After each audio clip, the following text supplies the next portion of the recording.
Hello everyone. Attitude is everything புக்ல இருக்கிற ஒரு இன்ட்ரெஸ்டிங் டாபிக் தான் இன்னைக்கு பார்க்க போறோம். Picture your way to success. உங்க லைஃப்ல பெருசா எதையாவது சாதிக்கணும் அப்படின்ட்டு நீங்க என்னைக்காச்சும் கற்பனை செஞ்சு பார்த்துருக்கீங்களா? செலின் டியான் அப்படின்ற ஒருத்தவங்க அவங்களோட 5 வயசுலேருந்து நான் ஒரு மிகப்பெரிய ஸ்டார் ஆக போறேன் அப்படின்ட்டு கற்பனை செஞ்சு பார்த்துக்கிட்டே இருந்தாங்க. அதனால அவங்களோட ஒவ்வொரு மூவும் அவங்கள அதை நோக்கியே அவங்கள கொண்டு போச்சு. என்னாச்சு? இன்னைக்கு அவங்க ஒரு மிகப்பெரிய ஸ்டார். அது மட்டும் இல்ல, ஒரு வேர்ல்ட் கிளாஸ் அத்லட் கூட அவங்க கேமை ஸ்டார்ட் பண்றதுக்கு முன்னாடி, நான் சூப்பரா ஜம்ப் பண்ணிட்டேன் ஒரு லாங் ஜம்ப்ல. நான் இத்தனை செகண்ட்குள்ள நான் ஜெயிச்சுட்டேன் அப்படின்ட்டு அவங்களோட வெற்றிய அவங்க ஒத்திகை பண்ணி பார்ப்பாங்க. இந்த மாரி விஷுவலைசேஷன் பண்றது ஒரு அத்லட்டுக்கோ, ஒரு செலிபிரிட்டிக்கு மட்டும் கிடையாது. நம்மளும் நம்ம லைஃப்ல நமக்கு தெரியாமலேயே நெறைய விஷயங்கள இமேஜினேஷன் கற்பனை பண்ணி பார்த்துக்கிட்டு தான் இருக்கோம். நீங்க உங்களோட சின்ன வயசுல நீங்க நெறைய விஷயங்கள இமேஜின் பண்ணி பார்த்துருப்பீங்க.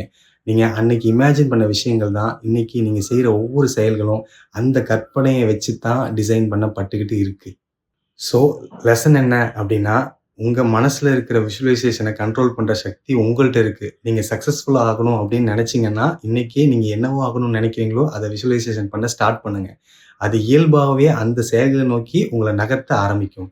ஸோ, நீங்க விஷுவலைசேஷன் பண்ண ஆரம்பிக்கும்போது கான்ஃபிடென்ட்டா, ஹேப்பியா ஒரு விஷயத்த நீங்க விஷுவலைசேஷன் பண்ணுங்க.